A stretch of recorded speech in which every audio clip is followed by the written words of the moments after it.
I was once in a room with 20 of the sharpest minds, philosophers, scientists, scholars, atheists, every one of them. They believed in reason, in logic, in data, but they didn't believe in faith. They didn't believe in any force greater than themselves. And that day they challenged me, not with fists, but with doubt. They said, Napoleon, show us this power you claim exists. Show us the God that gives men riches, visions, and empires. I didn't show them scriptures. I didn't preach sermons. I told them a story. I told them of a boy born in poverty with no money, no power, and no future, except one, the burning desire in his heart to be great. That boy was me, and that desire, that was my first glimpse of God. Not a figure in the sky, but the divine spark inside that whispers, you can.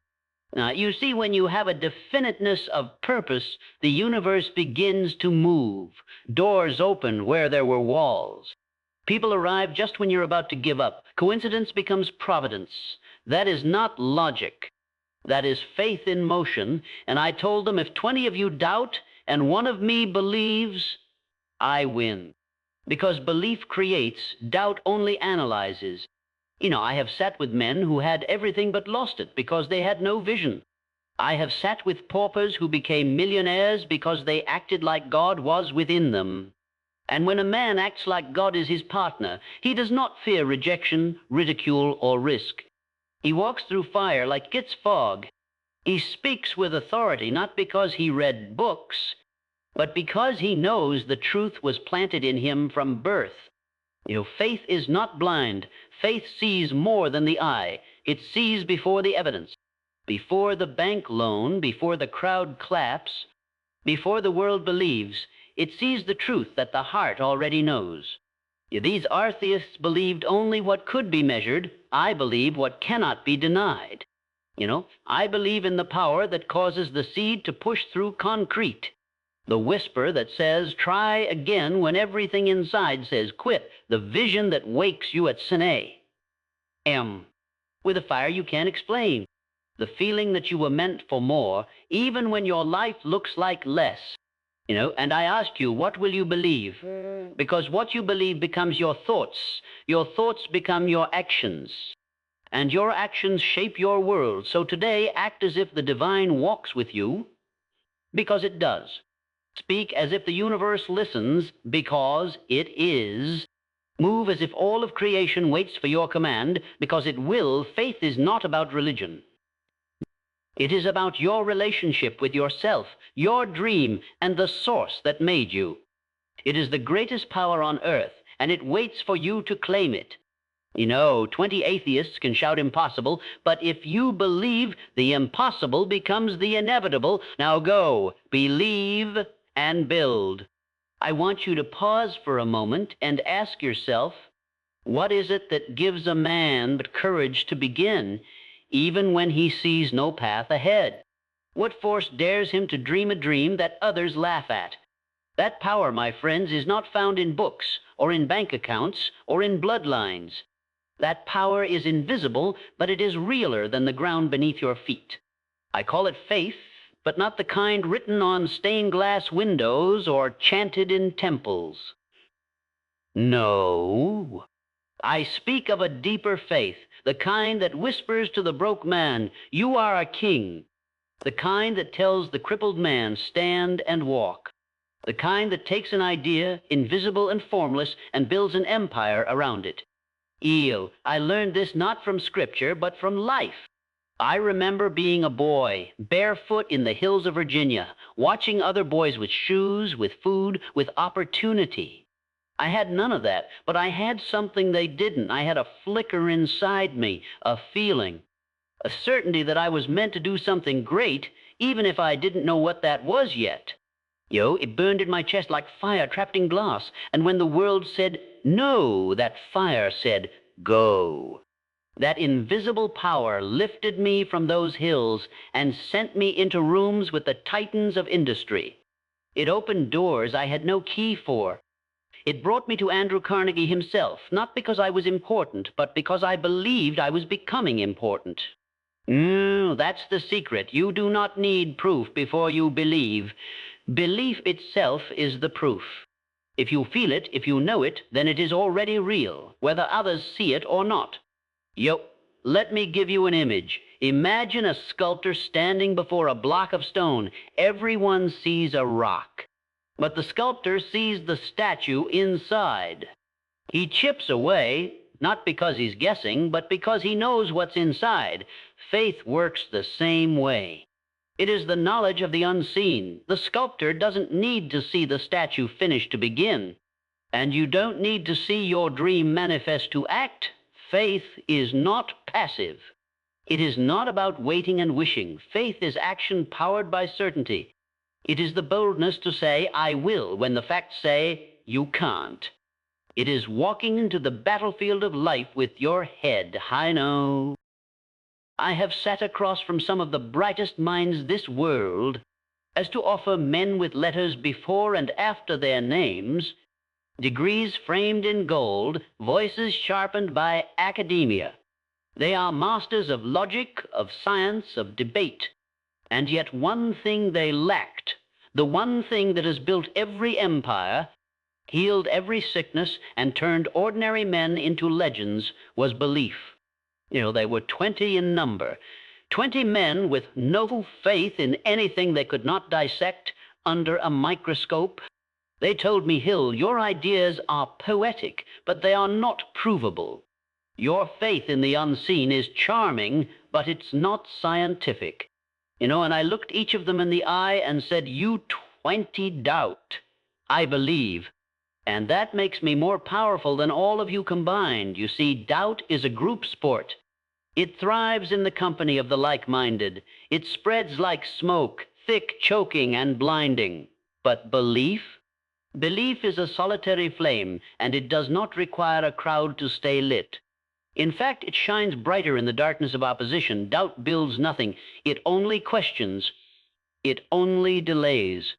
It only analyzes the soil, but never plants the seed. But belief, true, burning belief, transfers. It is the engine of action, the author of courage. When 20 men gather to cast doubt, they may create noise, but they create no forward motion. When one man believes with absolute certainty, he becomes unshakable, and that man bends the world around his will. I call this the mastermind of doubt, not because it is intelligent, but because it organizes itself. It uses voices, logic, statistics, even good intentions to convince you to stay small. It is a collective force that will tell you to wait, to hold back, to gather more evidence before you take your first step. But let me tell you something dangerous. There is more danger in hesitation than in failure. You can recover from a mistake, but you may never recover from a life unlived. And so I stood before these men, not with charts or proofs, but with conviction. I said to them, you study life, I live it. You debate truth, I act on it. Because when you believe, truly believe, you unlock a force within that no crowd can drown out. The moment you decide, the mastermind of doubt begins to crumble. Its strength lies in your indecision. The moment you say, I will, doubt loses its grip. Remember, one man of vision and faith can defeat an army of hesitation. Let the world speak of facts. Let the world show you data, graphs, and reasons to play it safe. But I will show you something greater than reason. I will show you the weapon that every champion, every titan, every revolutionary mind has used, definiteness of purpose. This is not a casual wish. It is not a half-hearted desire. Definiteness of purpose is the white-hot, unshakable commitment to a single chosen aim. It is the decision that nothing, no circumstance, no rejection, no failure will pull you from the course. Now, when you possess this, logic becomes your servant, not your master, because logic says, stay in your lane. Logic says, be realistic. Logic says, play it safe. But your purpose says, break the lane, build your own road. Burn the boats behind you. I remember the first time I stood in front of a publisher and declared I would write the philosophy of success, the blueprint for anyone, anywhere, to achieve wealth, purpose, and greatness. He laughed, said I had no credentials, no fame, no audience. Who are you, he said, to teach the world how to succeed? And I answered with the only thing I had, a burning, definite purpose. I had no contract, but I wrote as if the deal was signed. I had no readers, but I typed as if the world was listening. I had no money, but I acted as if I were already wealthy. And step by step, the world adjusted to my belief. Men of influence began to appear. Opportunities I never could have planned began to show up. Why? Not because I had proof, but because I had purpose, and purpose is magnetic. People don't follow the clever man. They follow the certain one. You think of the greatest inventors, artists, leaders. Their vision wasn't logical at first. A light bulb that burned without fire? A machine that flew through the sky? A world without kings or empires? These were absurd ideas until they became reality. And what transformed the absurd into the actual was not intellect alone. It was relentless commitment to a definite purpose. The mind, when gripped by purpose, stops entertaining distractions. It becomes a heat-seeking missile locked on target. Time bends. Circumstances shift. People show up. Resources emerge. Why? Because definiteness of purpose declares to the universe, I am not here to try. I am here to do. This is how one man with a clear objective will always outperform 1,000 men with scattered ambitions. Purpose gives power to the poor. It gives voice to the unheard. It makes the dream stronger than the doubt, and the will stronger than the wall. And when others question your diet, everything you see around you, the buildings, the airplanes, the telephone in your hand, was once invisible. It lived first in the mind of a man who dared to believe in something he could not yet touch. Faith, then, is not superstition. Faith is not blind emotion. Faith is the bridge, the invisible structure that carries your idea across the chasm from nothingness into physical form. I have watched men perish in the desert of logic because they refused to step onto that bridge. They wanted guarantees, they wanted signs, they wanted applause before the performance. But the bridge of faith doesn't work that way. It demands you take your first step before the ground appears beneath your feet. I once stood in front of a blank page with nothing but a dream, no book deal, no audience, no promise of success, just an overwhelming conviction that the philosophy of success must be written. Others told me I was wasting time, that no one would care, that men don't become great from paper and ink, but I believed otherwise. I believed that thought has power.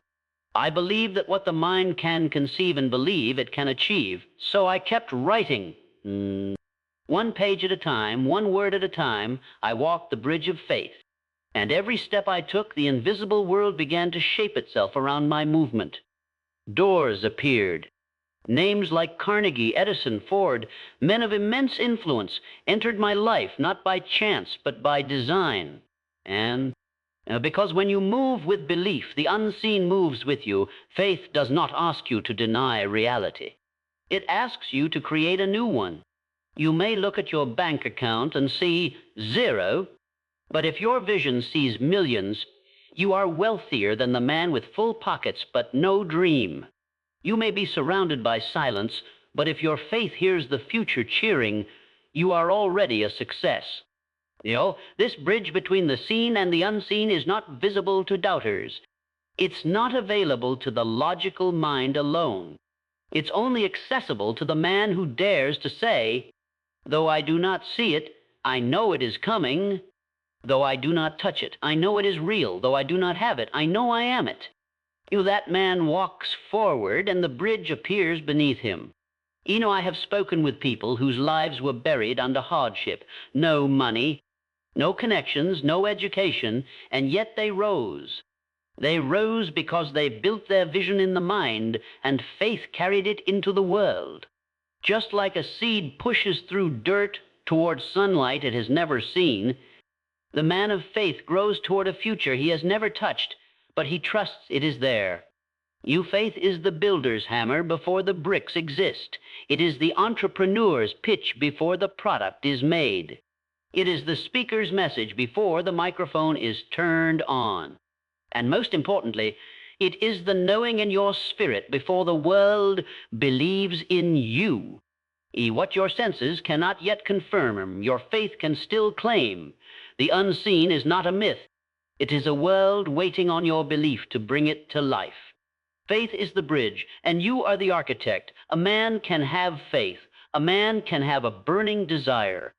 A man can dream so vividly that it moves his soul. But if he does not act, if he does not step forward in harmony with that divine vision, his dream remains a ghost, a whisper, a wish. It is not enough to believe. You must move as if the thing you believe in is already yours. That is when mountains begin to shift. That is when invisible forces rally to your side. The great tragedy is that most people wait. They wait for proof, for comfort, for permission. But those who achieve greatness don't wait, they act. And not just any action, inspired action. Inspired action that aligns with the highest vision of who they are becoming. I remember standing at a crossroads in my life. I had a message, a calling, a vision for a philosophy that could empower the common man to rise above circumstance and build a life of purpose, power, and prosperity. But the world didn't give me a blueprint. No one handed me a golden invitation. No one said, now is the time, so I made the time. I began writing, speaking, teaching, as though God himself had assigned me the mission, because in truth, I believe he did. You must understand this. When you act as if the divine walks with you, life will begin to treat you accordingly. People feel it. Doors sense it. The air around you shifts, not because of arrogance, but because of alignment. Alignment with something greater than ego, greater than fear, greater than human limitation. You no longer ask, will this work? You ask, what would the version of me who already succeeded do right now? You walk into meetings not begging for approval, but carrying authority. You begin projects, not wondering if you're ready, but knowing the vision wouldn't have come if it weren't already yours to deliver. You speak, write, create, and move as one who carries divine backing, because you do. Most men ask for signs. But the ones who succeed are the ones who become the sign. Their action becomes siach.